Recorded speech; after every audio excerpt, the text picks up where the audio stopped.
Quando tudo isso aconteceu, eu morava com minha esposa num quarto emprestado nos fundos da casa do meu cunhado. Não tínhamos filhos, nem um gato para puxar para o rabo, apenas algumas poucas coisas e a esperança de que em algum momento a vida nos trouxesse um pouco mais de sorte. Não tínhamos luxo, mas também não passávamos fome, só aquela sensação ruim de estar atrapalhando e de não ter onde criar raízes. Eu trabalhava por temporada no que aparecesse, às vezes no campo, às vezes ajudando em um armazém. Minha esposa fazia cocada para vender e vivíamos dia após dia com um sorriso no rosto. Minha experiência aconteceu com meu amigo Emanuel. Ele era meu amigo desde a infância, onde estudamos juntos no ensino fundamental. A família dele tinha algumas casas de aluguel espalhadas por aí. Sempre que havia férias ou um feriado prolongado, Emanuel ia para o sítio. Ele me contava que lá eles acordavam cedo para ordenhar, que o pai dele tinha vacas, muitas galinhas e que à noite quase não havia luz. Quando ele falava sobre isso, dava para ver que ele gostava, embora também dissesse que o pai era de temperamento forte, daqueles que não gostam de ser contrariados. Aos 13 anos, Emanuel foi para outro país, pois a mãe o mandou para morar com uma tia que é bem estudada. Desde então não tive mais notícias dele, até que quase 10 anos depois o vi no velório da sua mãe. Ele apareceu sério, mais magro, com o cabelo curto e a voz bem mais grossa. Ele me cumprimentou com alegria, mas dava para notar que ele já não era o mesmo. Ele me contou que tinha voltado para acompanhar o pai e que pensava em levá-lo com ele. Dizia que não queria que o pai ficasse sozinho no sítio, que já estava velho e não tinha quem cuidasse dele. O senhor não queria ir, já que tinha dificuldade em deixar sua terra, seus animais e sua rotina. Emanuel corria para cima e para baixo com documentos e burocracias, tentando convencê-lo. Depois de alguns meses, o levou arrastado embora, dizendo que já tinha perdido a paciência. Numa tarde, ele me chamou para conversar. Sentamos do lado de fora da vendinha da falecida Dona Zira, uma conhecida nossa. Ele me disse que precisava me pedir um favor e eu disse que tudo bem. Ele falou que ia levar o pai junto para sua casa, mas que não queria deixar o sítio sozinho.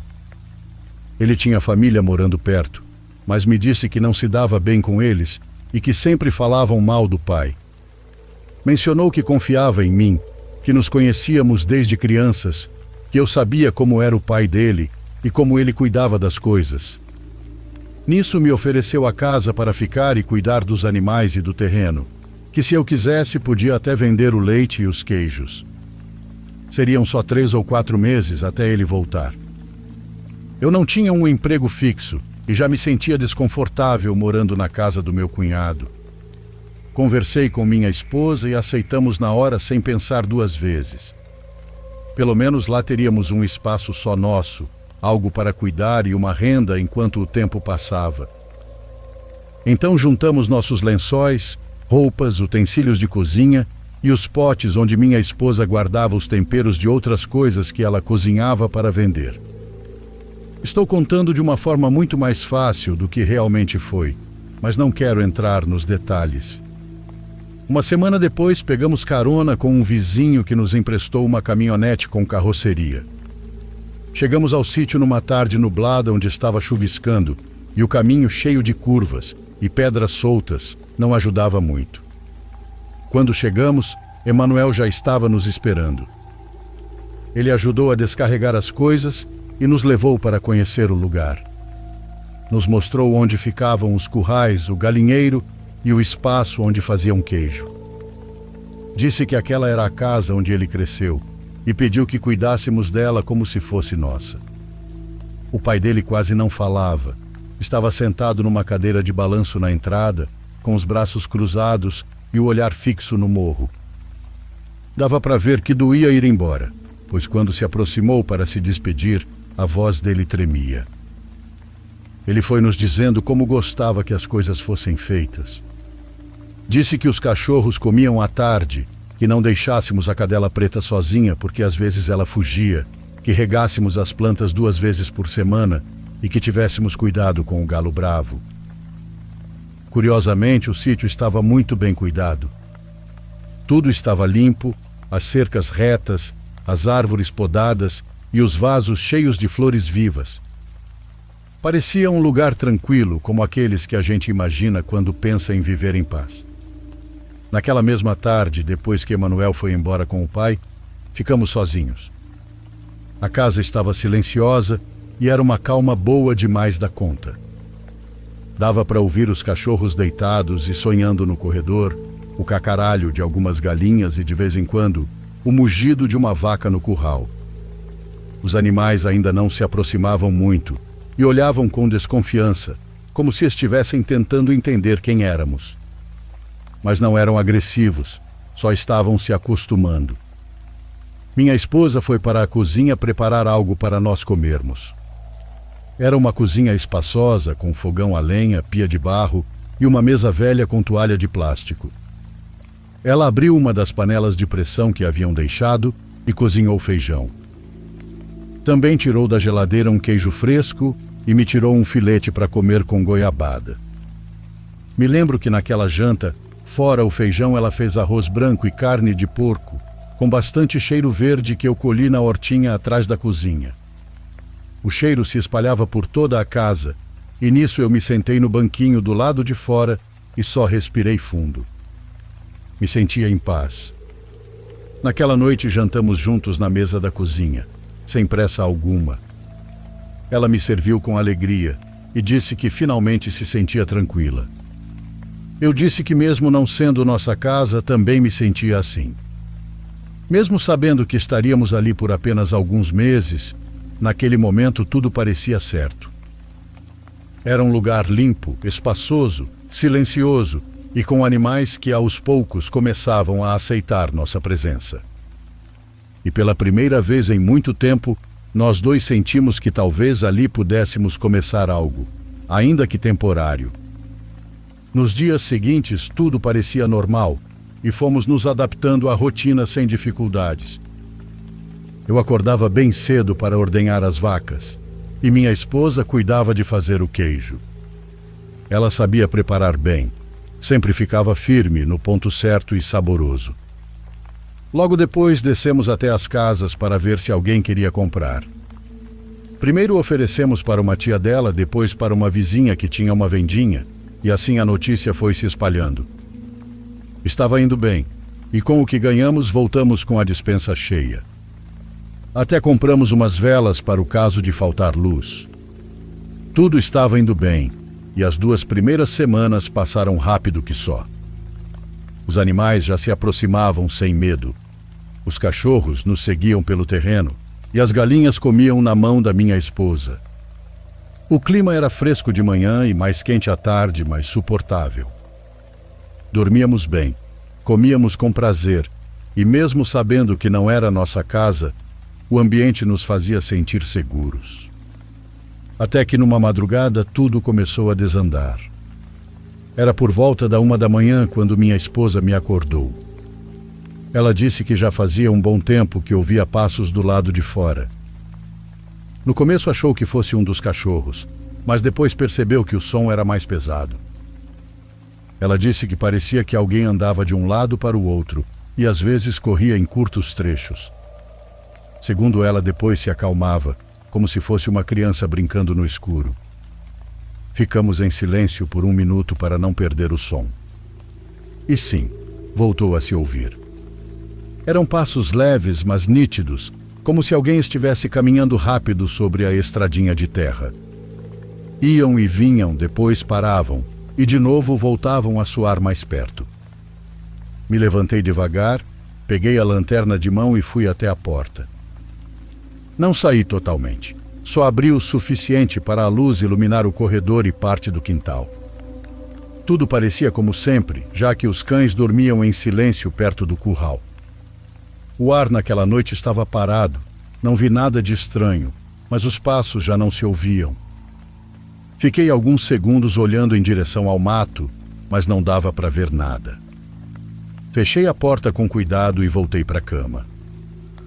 Minha mulher não disse nada, mas percebi como a belezura se cobriu bem até o pescoço enquanto eu estava lá fora.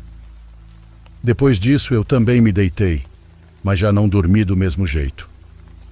Quis pensar que talvez fosse algum cachorro que estava andando por ali, mas a segunda coisa estranha aconteceu 2 dias depois. Naquela manhã me levantei como sempre antes do sol nascer para ordenhar. O ar estava frio e a neblina cobria todo o sítio e a serra atrás dele. Caminhei até o tanque para pegar um balde e assim que me virei, vi os lençóis que minha esposa havia lavado no dia anterior jogados no chão. Estavam sujos e embolados entre si. Pensei que tinha sido o vento, embora não me lembrasse de a noite anterior ter sido tão ventosa a ponto de arrancá-los do varal. Me abaixei, peguei um e vi que estava manchado como se algo tivesse se arrastado sobre ele. Os outros estavam iguais, jogados uns sobre os outros e cobertos de terra. Voltei para casa com um deles na mão. Acordei minha esposa e contei o que vi. Ela se levantou rápido, colocou o agasalho e saiu comigo. Ela disse que era mesmo estranho, pois tinha levantado o varal no alto com o bambu e que tinha prendido os lençóis com vários prendedores. Do jeito que ela falou, não era fácil cair em todos. Ficamos um tempo em silêncio e depois disse que talvez tivessem sido os cachorros de madrugada. Mas também não fazia sentido, pois como ela disse, estava no alto. No fim, levamos de volta para o tanque, onde, suspirando fundo, ela disse que não tinha outro jeito senão esfregá-los de novo. Eu não disse nada, mas aquela sensação incômoda ficou comigo o dia inteiro. Outra noite acordei por causa de um cheiro muito forte. No começo juro que achei que era parte de um sonho, mas quando abri bem os olhos, senti a ardência no nariz e na garganta. Era fumaça, mas não havia nada em lugar algum, só aquele cheiro forte como quando se coloca fogo no mato do quintal. Me sentei na cama e acordei minha esposa após ela começar com o ataque de bruxismo que ela tem. Assim que despertou, ela cobriu o nariz com o lençol. O cheiro não vinha da cozinha. Olhei pela porta. Estava tudo escuro e em ordem. Não havia fogo.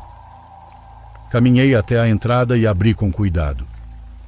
O ar lá fora estava frio, sem sinais de fumaça, mas o cheiro ainda estava lá, menos concentrado do que dentro de casa.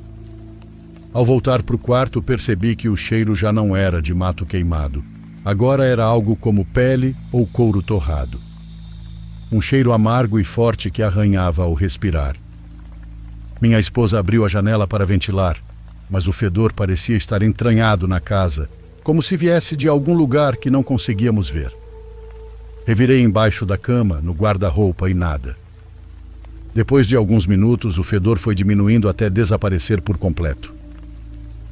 Nada estava fora do lugar, só aquele resquício que fica no nariz e que te faz engolir seco sem querer. Uma vez fomos à cidade visitar minha mãe. Já fazia quase um mês que estávamos no sítio, e embora eu não tenha contado tudo, disse que o ambiente às vezes parecia estranho. Não quis assustá-la nem encher a cabeça dela de ideias. Só mencionei que havia noites em que a gente não dormia tão tranquilo. No meio da conversa, disse que havia ruídos ou sensações pesadas difíceis de explicar. Ela ficou em silêncio por alguns segundos, como se estivesse esperando que eu dissesse algo assim.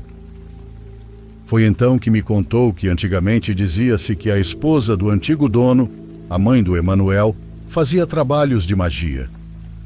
Eram apenas boatos de um lugar pequeno, e ela deixou claro que nunca quis me contar isso antes, porque não queria que eu achasse que estava contra a nossa decisão de ir morar lá. Mas disse que se lembrava bem que quando a senhora era viva, se comentava muito que praticava bruxaria. Mas de qualquer forma mencionou mais uma vez que era só fofoca e que o povo exagera. A senhora parecia simpática e sempre cumprimentava todo mundo. Porém também se sabia que se alguém mexesse com ela, ela mudava muito. Ela ficava com cara de bunda, respondona e até cruel. Ninguém podia afirmar nada, mas os boatos já existiam havia muitos anos. Antes de eu ir embora, minha mãe me deu um quadrinho pequeno de São Bento, daqueles de pendurar na parede. Disse que era um santo em quem tinha muita fé por conta da minha avó e que eu o deixasse em casa por precaução. Também me deu um vidrinho de água benta. Quando passei na casa da mãe da minha esposa para pegá-la, não contei nada disso a ela. Não quis, porque achei que se dissesse o que minha mãe me contou, ela ia ficar preocupada. Sim, ela já tinha notado coisas, mas tentava se manter tranquila, ocupada e focada na rotina. E eu preferi não atrapalhar isso. Talvez eu também estivesse com medo de pensar que podia haver algo além de barulhos ou coincidências. Naquela noite, ao voltar para o sítio, pendurei o quadro no quarto onde dormíamos.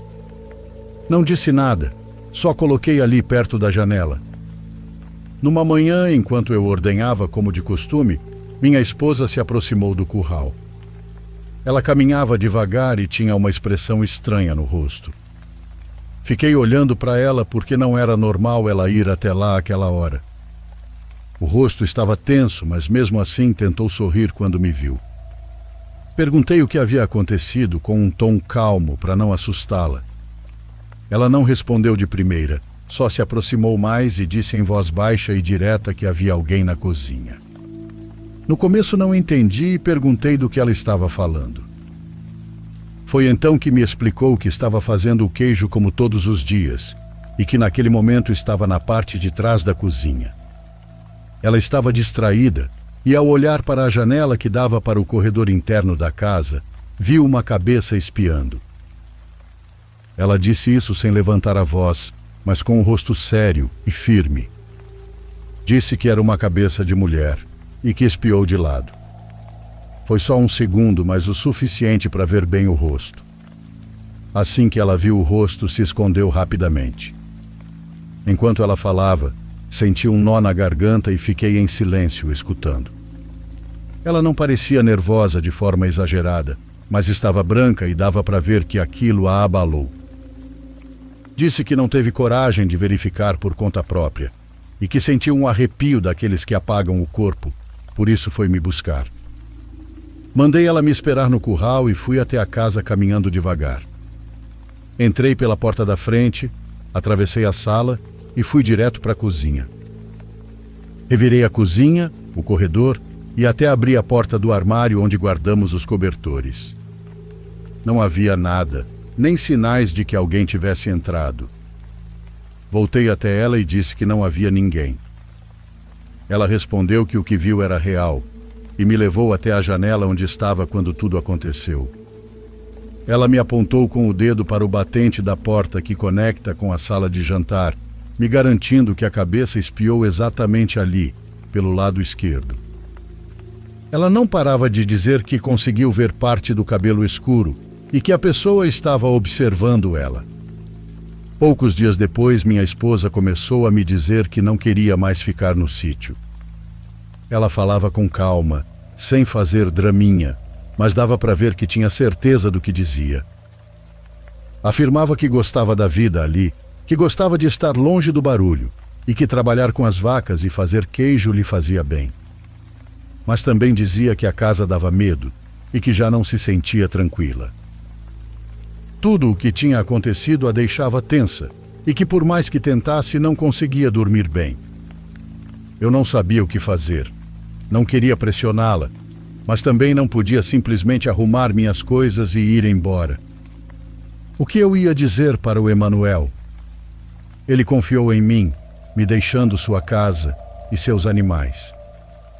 Eu não podia simplesmente abandonar o lugar assim, não depois de tudo que ele nos emprestou. Essa responsabilidade pesava em mim, mas também doía ver que minha esposa não estava bem. Foi então que tive outra ideia. Propus que benzêssemos o lugar. Disse talvez fossem só energias carregadas por algo que pode ter acontecido naquela casa antes. No meio da conversa, disse que o melhor seria buscar ajuda, chamar o padre da capela e também fazer uma limpeza espiritual com alguém que entendesse dessas coisas. Ela aceitou, só para não ter que ir embora imediatamente. E foi assim que numa tarde o padre da capela veio da cidade. Ele não era jovem, nem daqueles padres que falam alto. Era um homem calmo, de voz baixa e passos lentos. Ele entrou com água benta e foi de quarto em quarto rezando. Borrifou água nas paredes, nas portas e até no curral. Na cozinha ele se deteve por mais tempo. Lá rezou mais alto e nos pediu para abrir todas as janelas. No fim nos disse que a casa já estava em paz, que era uma questão de ter fé e não se deixar vencer pelo mal. Além disso, a mãe da minha esposa nos recomendou uma senhora que morava ali pertinho da gente. Era uma senhora de cabelos brancos e olhos muito vivos. Ela não quis saber muitos detalhes antes de vir. Só nos pediu sal, algumas velas e um punhado de terra do mato. Quando chegou, caminhou pela casa em silêncio, acendeu incenso, passou galhos pelos cantos e murmurava baixinho. Depois fez uma espécie de oração com a mão sobre o chão, como se estivesse lendo algo. Quando terminou, nos disse a mesma coisa, que se havia algo já não estava mais. O lugar estava limpo, mas devíamos cuidar da nossa mente. Não deveríamos falar com medo, nem deixar que memórias de outros vivessem conosco. Naquela noite dormimos melhor, e por alguns dias tudo pareceu se acalmar. Numa noite já estávamos deitados depois de ter passado a tarde fazendo conservas. Fazia um frio gostoso e a casa estava em silêncio. Eu fui o primeiro a adormecer, mas não sei quanto tempo passou quando algo me acordou. Não foi um barulho forte nem um pesadelo. Foi uma respiração lenta e profunda, como se alguém estivesse a poucos centímetros de mim. Pensei que fosse minha esposa, que talvez estivesse sonhando ou apenas respirando mais forte que o normal. Mas quando abri os olhos, vi que ela dormia tranquila de barriga para cima, sem se mover. Fiquei tentando não fazer barulho, e foi quando percebi que aquela respiração vinha de outro lugar. Não era ela. Era mais baixa e áspera, como quando alguém respira pela boca devagar. Fiquei olhando para o teto sem piscar, e foi então que ouvi algo se mexer debaixo da cama. Foi um som suave, mas como se um corpo pesado se arrastasse devagar, raspando alguma coisa no chão. Senti uma pressão no peito, uma sensação estranha de peso, e era como se o ar tivesse ficado ruim de respirar. A respiração voltou, e outra vez aquele arrastar lento, como se o que estivesse embaixo soubesse que eu já estava acordado. Não pensei muito e simplesmente pulei da cama, agitado. Peguei a vassoura que estava encostada na parede e, sem pensar, enfiei com força embaixo da cama. Nada. Não senti nada. Não houve impacto e não ouvi nada se mexer debaixo da cama. Minha esposa acordou na hora, assustada, e me perguntou o que estava acontecendo. Disse a ela que tinha ouvido algo e que senti que havia alguém debaixo da cama. Ela ficou sentada me olhando. Meu coração estava acelerado, meu corpo tomado pela adrenalina e minhas mãos tremiam um pouco. Revisei de novo embaixo da cama e realmente não havia nada. Mas aquela sensação não foi embora. Eu senti e ouvi. Havia alguém ali embaixo. Depois do que aconteceu naquela madrugada, não teve mais como fingir que tudo estava bem. Minha esposa disse com clareza naquela mesma manhã, enquanto tomávamos café sentados na cozinha. Ela não queria mais estar ali, independente se haviam bênçãos, se faziam limpezas ou se rezasse todos os dias. Ela sentia que toda vez que estava sozinha, se sentia exposta, como se mais alguém morasse conosco. Ela disse isso sem chorar, mas com o olhar perdido. Rezava todas as noites, se deitava com uma medalha no pescoço e mesmo assim não conseguia descansar. Ela me pediu que procurássemos outro lugar para morar, mesmo que fosse pequeno. Ou que talvez voltássemos para a cidade, nem que fosse por alguns dias. Eu não queria desistir, mas também não podia obrigá-la a ficar num lugar onde o medo tirava sua paz. Então conversamos com minha mãe e, sem fazer muitas perguntas, ela nos ofereceu um quarto que estava vazio. Guardamos nossas coisas em silêncio, sem olhar para trás. Deixamos o sítio ao entardecer, com o céu nublado como sempre é nessa época. Enquanto nos afastávamos, eu sentia uma mistura de alívio e vergonha. Poucos dias depois, já instalados na casa da minha mãe, liguei para Emanuel. Com pesar, expliquei que não podia continuar cuidando do sítio do pai dele. Contei tudo o que aconteceu, os sons, as respirações e a sensação pesada. Também disse que minha esposa não queria mais ficar lá de jeito nenhum. Disse que não era fácil para mim deixar aquilo, mas que não podia ignorar o que vivemos. Emanuel ficou em silêncio por um momento. Depois respondeu com uma voz apagada, como se estivesse decepcionado. Disse que entendia, mas que achava estranho, pois em todos os anos que viveu ali, nunca aconteceu nada parecido. Segundo ele, nunca ouviram nada fora do comum. Ele falava como se achasse que eu estava inventando uma desculpa, embora não dissesse isso com todas as letras. Não sou burro, dava para perceber pelo tom. Mesmo assim, me pediu um favor, que se possível não deixasse os animais sozinhos. Ele falou que não contaria nada para o pai dele para não preocupá-lo, mas que por favor eu fosse lá até encontrar outra pessoa. Eu não queria voltar, mas pensei que se fosse só para verificar e ir embora, não seria tão grave. Disse a ele que faria isso e que não se preocupasse. Desliguei a ligação com uma sensação estranha, mas aliviado porque não precisava mais dormir naquele lugar. Mas ainda com aquele incômodo de saber que ainda teria que voltar de vez em quando. Nos dias seguintes fui cumprindo o favor que prometi.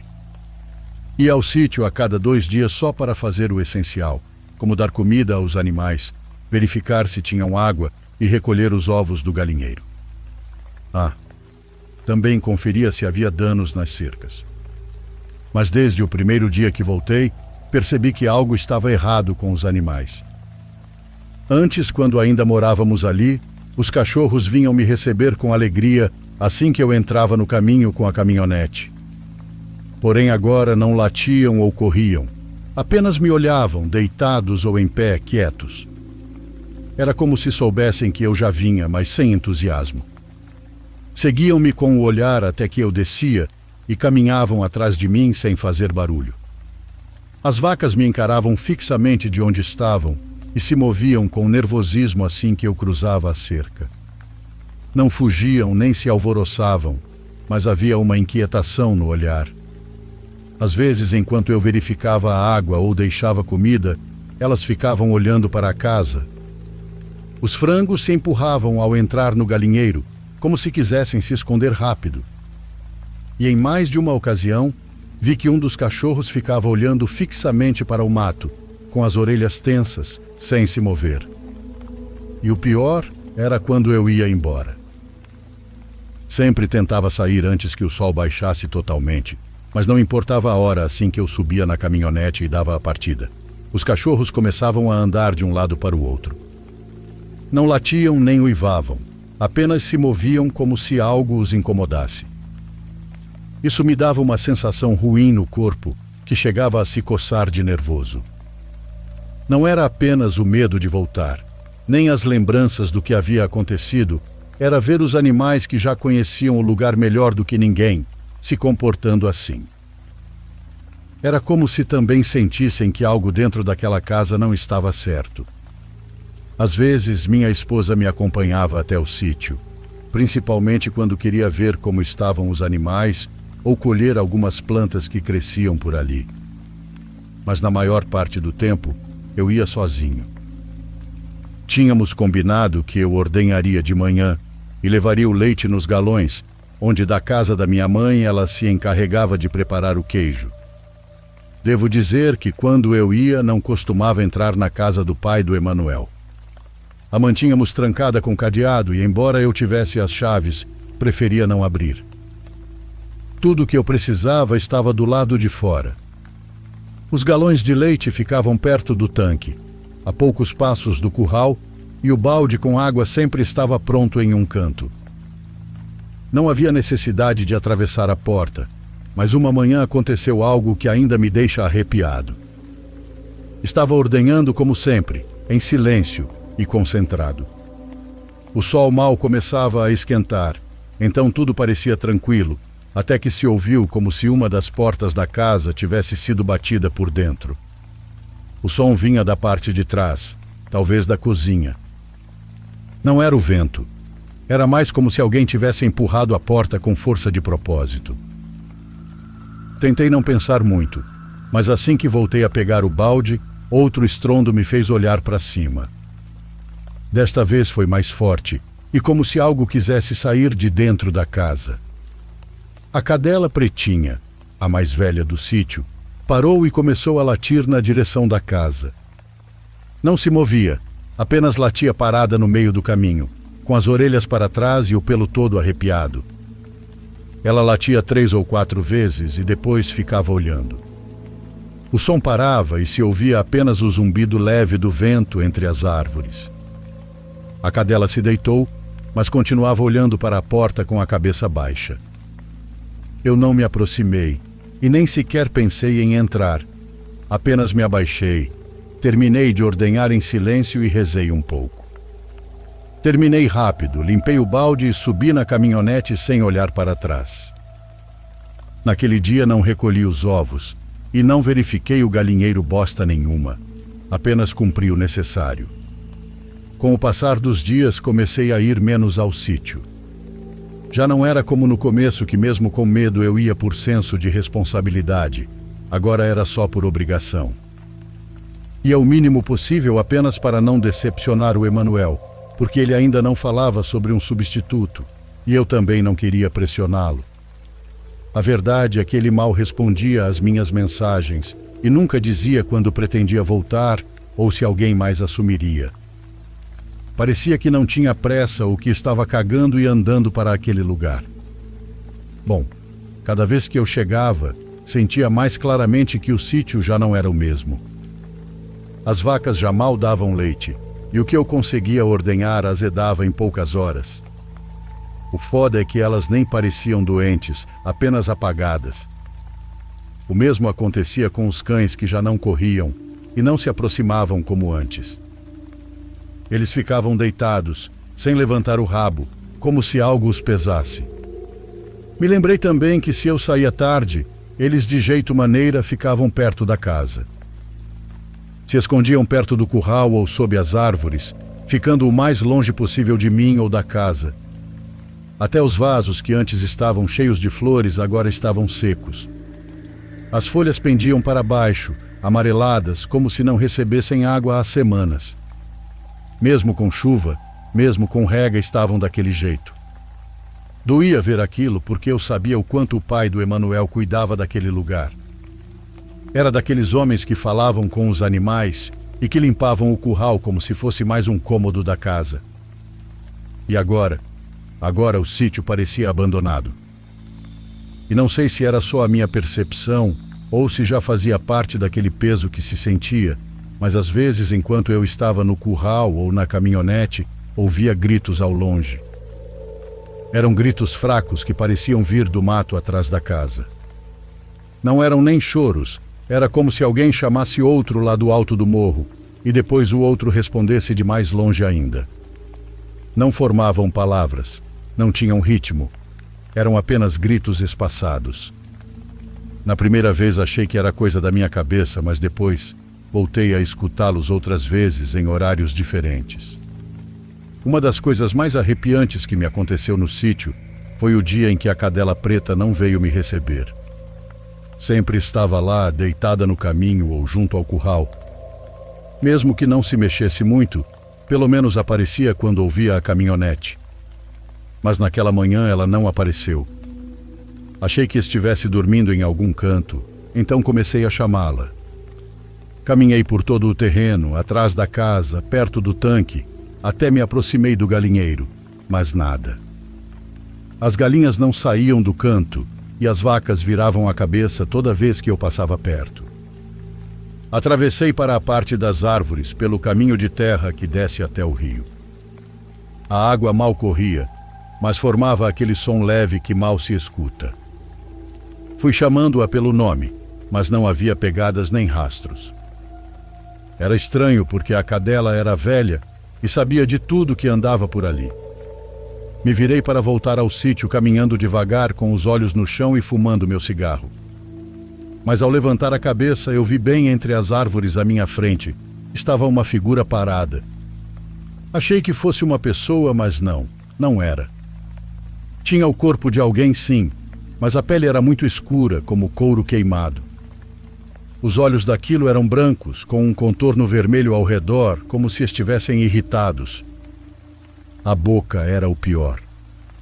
Sorria, mostrando dentes brancos demais que saltavam da boca, como se não coubessem.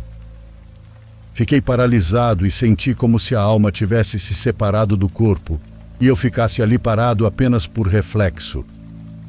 Não conseguia me mover e aquela coisa me olhava por trás de uma árvore, mas sem se esconder completamente. Era como se quisesse que eu a visse, como se estivesse esperando.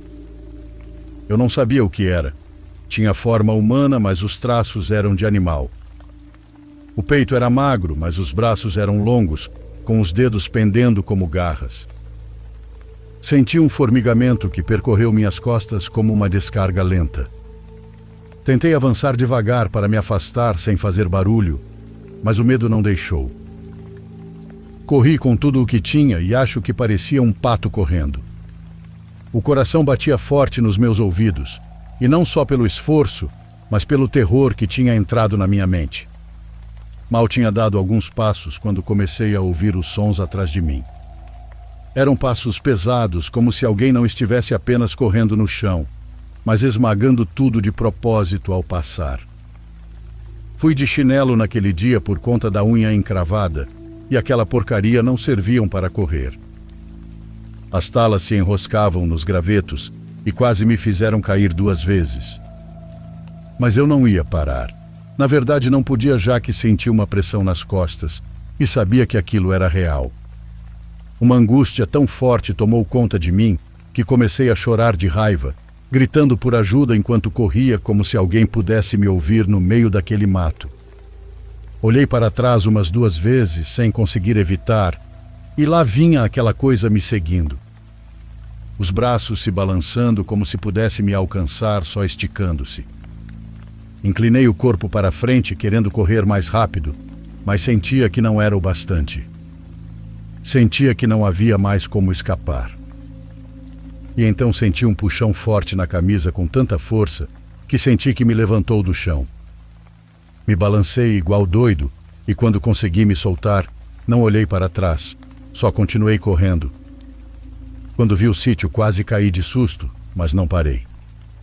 Nem olhei para os animais e fui direto para a caminhonete. As mãos tremiam tanto que foi difícil pegar as chaves. Entrei com a porta ainda aberta e fechei sem olhar para nada ao meu redor.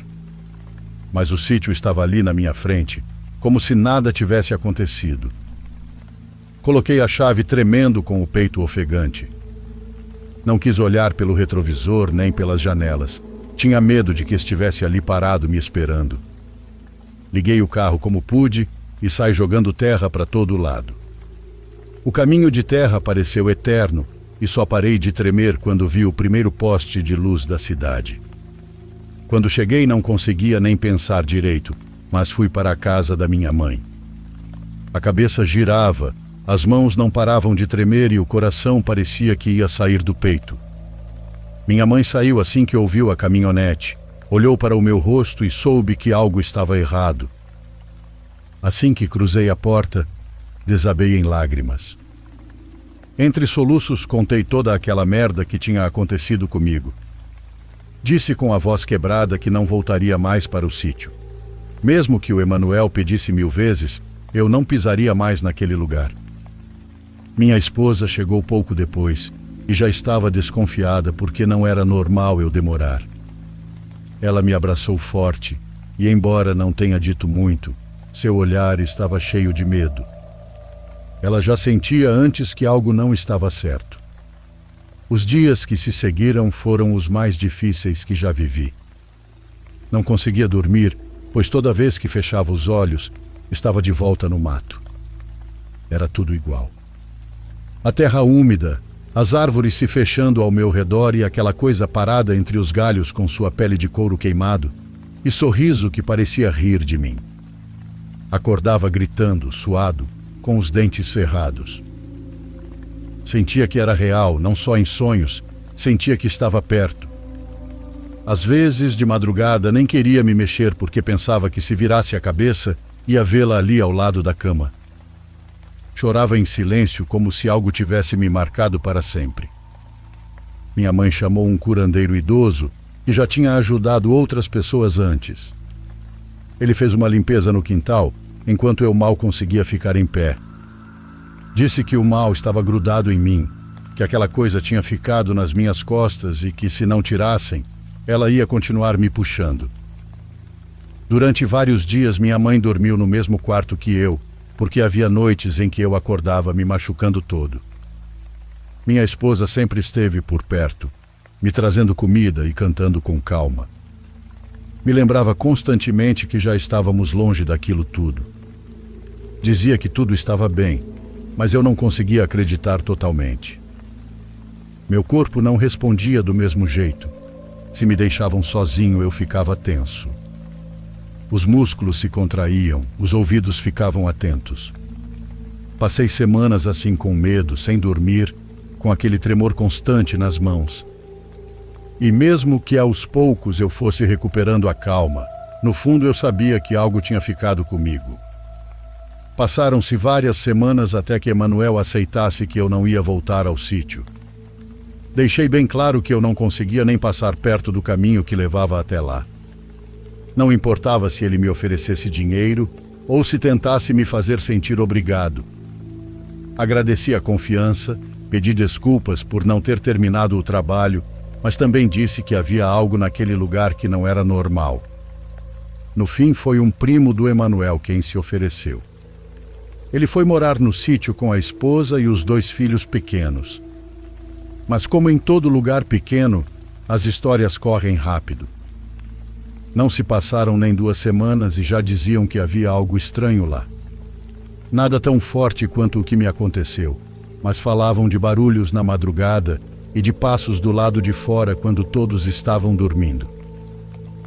Sim, eram coisas leves, mas não eram normais. E eu ouvia tudo isso sem falar muito, guardando o que sabia. Ainda lembro daquela figura com pele de couro queimado e não tenho explicação. Não sei o que era nem o que queria. Nunca ouvi algo parecido nos relatos do povo, nem nas histórias dos mais velhos. Mas eu vi, eu senti. Aquela lembrança ainda me persegue e não sei se ainda está lá escondida entre as árvores ou se apenas se enfiou na minha cabeça. Foi mais ou menos nessa época, quando eu já estava me sentindo um pouco mais calmo, que tive uma conversa com meu pai que me deixou pensativo. Ele me contou que há alguns anos, quando a mãe de Emanuel ainda era viva, se falava muito nos sítios da serra. Muitos diziam que ela fazia coisas estranhas, que tinha algo a ver com bruxaria, e que ele soube de um caso em particular.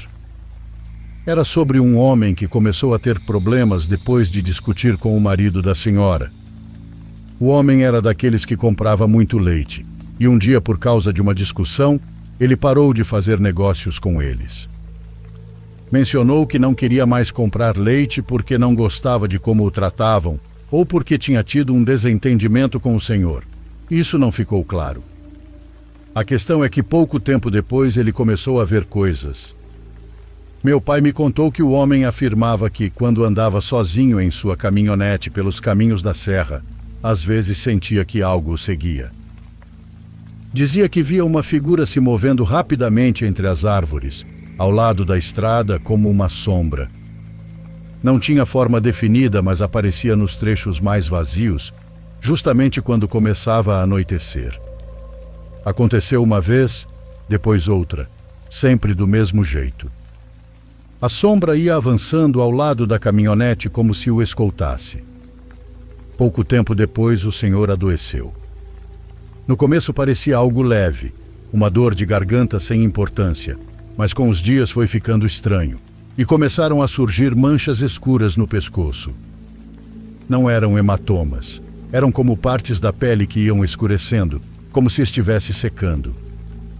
Ele tinha dinheiro, então o levaram a médicos particulares, mas não encontravam nada grave e apenas receitavam remédios. Ele não melhorava, e meu pai disse que só foi até que uma mulher que entendia dessas coisas o visitou. Disseram que alguém tinha feito um mal para ele, que ele carregava uma energia muito pesada e tudo havia começado justamente depois da briga com aquela família. Quando ele me contou, eu fiquei sem palavras, e foi aí que pensei que talvez tudo aquilo tivesse uma raiz mais antiga, que o que eu vi naquele monte não era qualquer coisa. Mas eu não entendia por que o pai do Emanuel nunca parecia se queixar de nada, e jamais comentou que algo obscuro acontecia naquele lugar. Já se passaram vários anos desde esse acontecimento. O sítio foi vendido porque o pai do meu amigo nunca mais voltou. Só retornou para fazer os trâmites necessários para a transferência das terras. Minha história ficou conhecida e suponho que Emanuel soube, mas nunca me disse nada quando veio me ver. Ele veio para me agradecer pela ajuda e até me trouxe uma camisa de presente. Porém, no final, minha esposa me disse para não usá-la, que era melhor não fazer isso. Como já disse, não sei o que era aquela coisa no mato, mas juro que era horrível. É algo que não quero jamais viver novamente.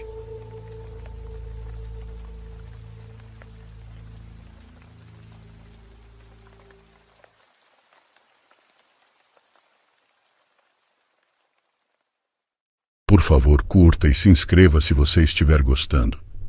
Agora continuamos.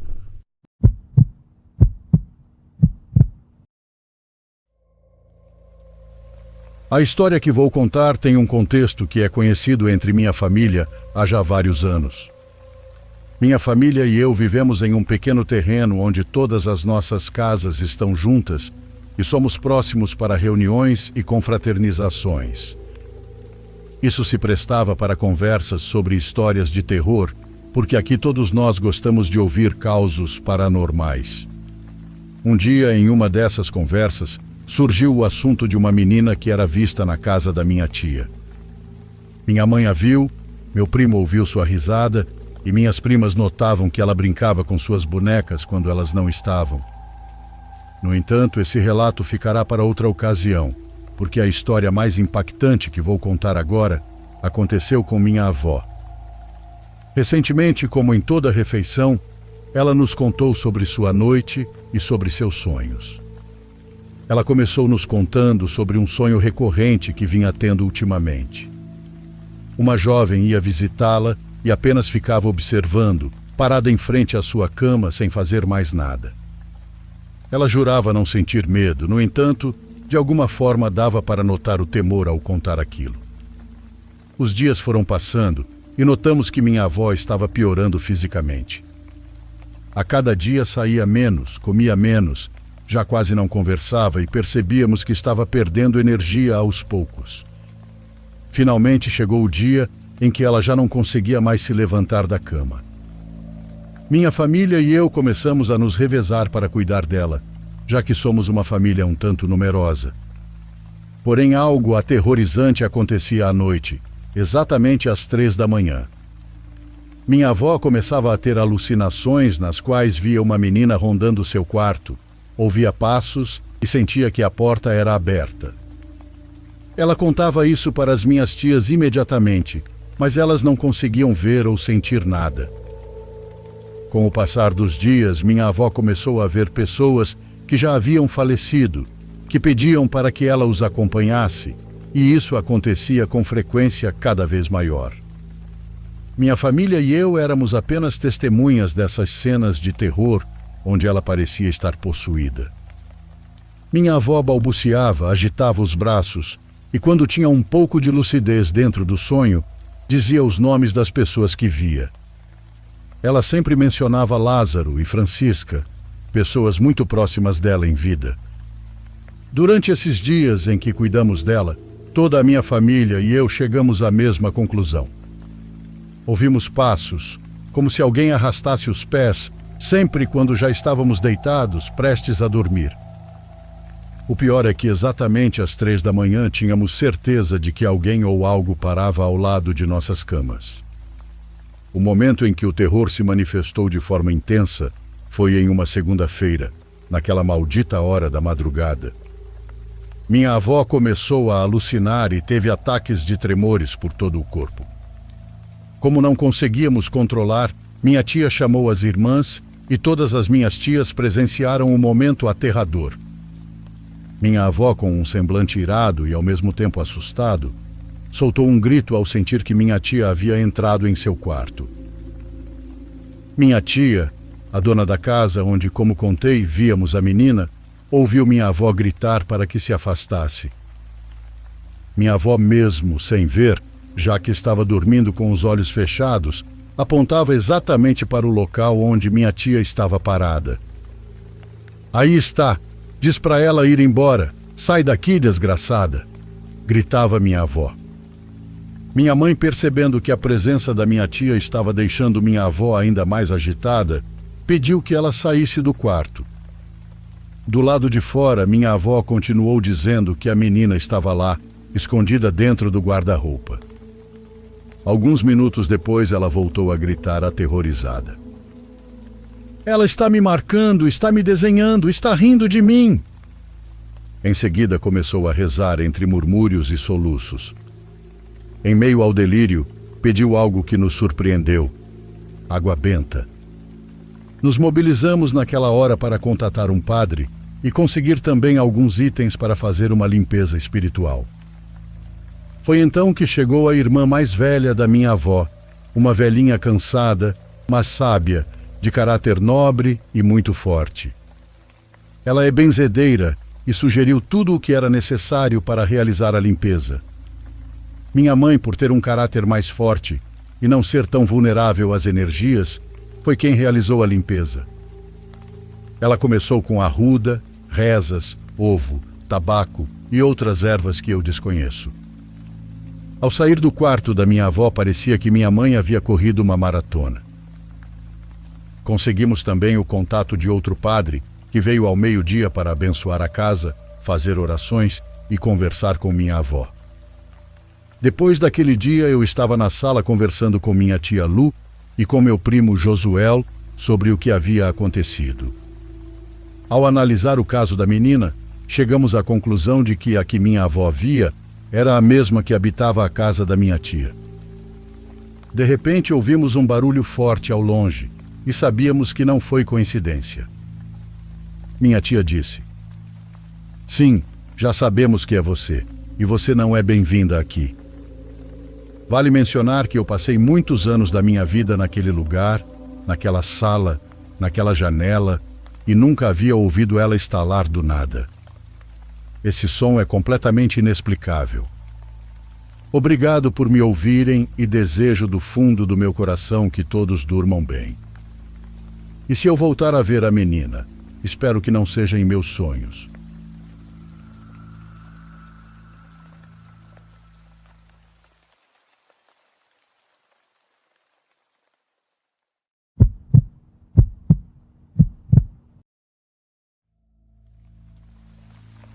Eu estava a caminho de entregar um pedido da lanchonete onde trabalhava.